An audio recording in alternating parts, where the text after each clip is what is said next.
అందరికీ నమస్కారం. శ్రీవల్లి కార్తీక్ యూట్యూబ్ ఛానల్కు స్వాగతం, సుస్వాగతం. ఇవాళ మరి ఒక ఆధ్యాత్మికత వీడియోతో మీ ముందుకు వచ్చేసింది మన శ్రీవల్లి కార్తీక్ టాటా యూట్యూబ్ ఛానల్. కందుకూరు నగరంలో ఘనంగా జరిగిన వాసవి అమ్మవారి పుట్టినరోజు సంబరాలు ప్రతి ఏడాదిలాగానే ఈ సంవత్సరం కూడా చాలా ఘనంగా జరపడం విశేషం. చిన్న పిల్లల నుండి పెద్ద పండు ముత్తైదువుల వరకు అందరూ కలిసి గొప్పగా జరుపుకునే ఆర్యవైశ్యుల పండుగ వాసవి జయంతి, అంటే వాసవి అమ్మవారి పుట్టినరోజు. ఈ పుట్టినరోజు నాడు ప్రతి ఒక్క ఆర్యవైశ్యుడు అమ్మవారి దేవాలయానికి వెళ్ళి ఆమెకు పుట్టినరోజు శుభాకాంక్షలు చెప్పటం ఇక్కడ విశేషం.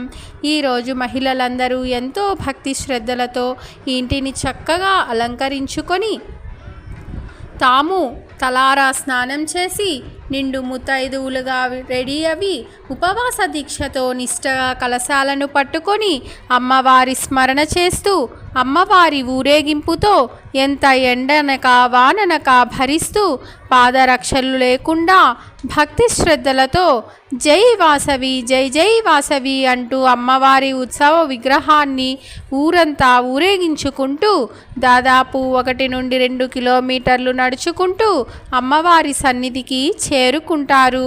ఊరు వాడ అంతా భక్తజన కోలాహలంతో సందడిగా మారిపోవడం ఇక్కడి విశేషం. పెళ్లి కాని ఆడపిల్లలు, పెళ్ళి అయిన ముత్తైదువులు అందరూ ఇక్కడ చేరి అమ్మవారిని దర్శించడం ఇక్కడి విశేషం. పెళ్లి కాని ఆడపిల్లలందరూ శ్రద్ధగా అన్యోన్య జీవిత భాగస్వామిని ఇవ్వు తల్లి అంటూ, పెళ్ళి అయిన వాళ్ళు జీవితాంతం అన్యోన్య దాంపత్యం ఇచ్చి మంచి సంతానం ఇవ్వు తల్లి అంటూ, మా బిడ్డలకు పెళ్ళిళ్ళు జరిపించు తల్లి అంటూ, మా బిడ్డలకు ఉద్యోగాలను ఇవ్వు తల్లి అంటూ, మా జీవితాన్ని సంతోషంగా ముగించేటట్టు వరాన్ని ప్రసాదించు తల్లి అంటూ, మా జీవితాలు ఆయురారోగ్య అష్టైశ్వర్యాలతో సుఖంగా ఉండాలి అంటూ అమ్మవారికి పుట్టినరోజులు శుభాకాంక్షలు తెలుపుతూ తమ మదిలోని విన్నపాలను అమ్మవారికి వినిపించి అఖండ భక్తి భావనతో అమ్మవారి పారాయణ చేస్తూ హోమాలు జరిపించుకుంటూ తీర్థ ప్రసాదాలు తీసుకొని నిండు మనసుతో ఇంటికి చేరుకుంటారు. వాసవి అమ్మవారి పుట్టినరోజు సందర్భంగా వాసవి అమ్మవారి జీవిత చరిత్ర క్లుప్తంగా తెలుపబడుతుంది. పెనుగొండ నగరంలో కుసుమశ్రేష్ఠి అనే ఉత్తముడు నివసించేవాడు.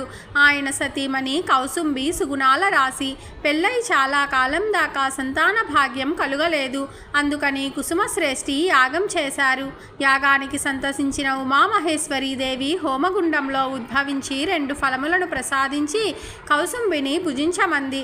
ఆ ఫలములను భుజించిన కౌసుంబి 10 నెలలలో ఒక ఆడబిడ్డ, ఒక మగబిడ్డను ప్రసవించింది.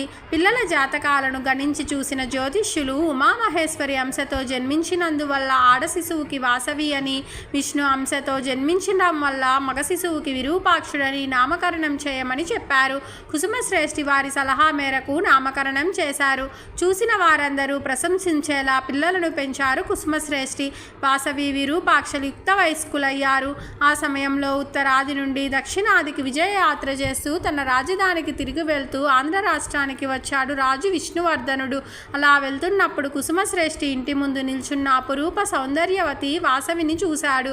సరసలా ఉన్న వాసవి మాతని రెప్పవాల్చగా చూస్తూ నిలబడిపోయాడు. మంత్రిని పిలిచి వెంటనే పెనుగొండకెళ్ళి కుసుమశ్రేష్ఠిని కలిసి వాసవిని పెళ్లి చేసుకోవడానికి అతని అనుమతి తీసుకోమని పంపాడు విష్ణువర్ధనుడు. మంత్రి రాజు చెప్పిన విషయాన్ని కుసుమశ్రేష్ఠికి తెలియజేయగా, అయ్యా, మేము వైశ్యులం, క్షత్రియ కులానికి చెందిన రాజుతో వియ్యం అందుకోలేము, ఇది అసాధ్యం అన్నాడు కుసుమశ్రేష్ఠి. ఆయన నిర్ణయం తెలుసుకొని ఆగ్రహించిన రాజు వాసవి మాతతో తన పెళ్లికి అంగీకరించకపోతే ఆమెను గాంధర్వ వివాహం చేసుకోవడానికి కూడా వెనుకాడనని తెలుపమని మంత్రిని మళ్ళీ రాయబారానికి పంపాడు విష్ణువర్ధనుడు. దీంతో పెనుకొండ ప్రజలు అయోమయంలో పడ్డారు. ఇదిలా ఉండగా వాసవీమాతను తీసుకెళ్లి వివాహం చేసుకోవడానికి విష్ణువర్ధనుడు సైన్యంతో పాటు పెనుకొండకు బయలుదేరాడు. ఊరి ప్రజలకు ఈ విషయం తెలిసింది.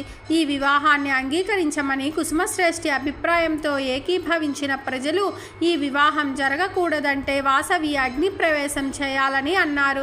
రాజుకు భయపడే అగ్నిప్రవేశం చేయడానికి ప్రజలు కూడా ముందుకు వచ్చారు. కుమార్తెను కలిసి ఆమె అభిప్రాయం తెలపమన్నాడు కుసుమశ్రేష్ఠి.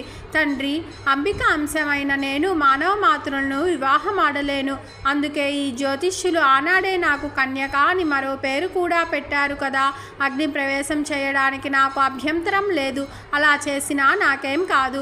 మీరు దిగులు చెందకండి అని వాసవీమాత తండ్రికి పరమేశ్వరులా దర్శనమిచ్చి అందరూ ఒకేసారి అగ్ని ప్రవేశం చేయనక్కర్లేదు, ఒక్కో కుటుంబం నుండి ఒక్కొక్కరు చేస్తే చాలని అన్నది. వాసవీమాత తల్లిదండ్రులతో పాటు అగ్నిగుండానికి 3 ప్రదక్షిణలు చేసింది. అందరూ అగ్నిగుండంలోకి దూకి ఆహుతయ్యారు. వాసవీమాత కూడా అగ్నిగుండంలోకి దూకగా ఆమెను తాకిన అగ్నిజ్వాలలు శాంతించాయి. అంబిక తన విశ్వరూపాన్ని చూపించింది. ఈనాటి నుండి మీ కులదైవంగా ఉండి నిరంతరం మిమ్మల్ని కాపాడతాను.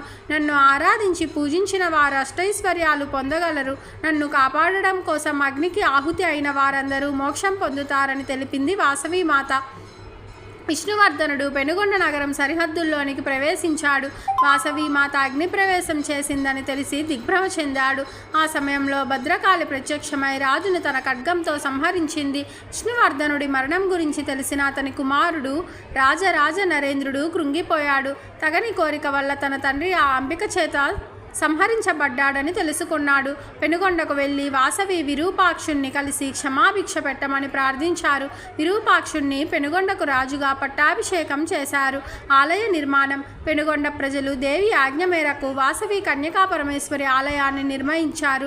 ఆలయంలో వాసవి విగ్రహాన్ని ప్రతిష్ఠ గావించారు. వాసవీమాత ఆలయ గోపురం ఎంతో అందంగా కనిపిస్తుంది. ఎంతో గొప్ప శిల్పకళా చాతుర్యం చాటి చెప్పే ఇలాంటి గోపురం వేరెక్కడా చూడలేము. ఆలయం లోపలికి ప్రవేశించగానే ఇరువైపులా నందులు, ధ్వజస్తంభం, దాని ముందు నల్లరాతితో చెక్కిన నాగ విగ్రహం ప్రతిష్ఠించారు. విశాలమైన ప్రాకారం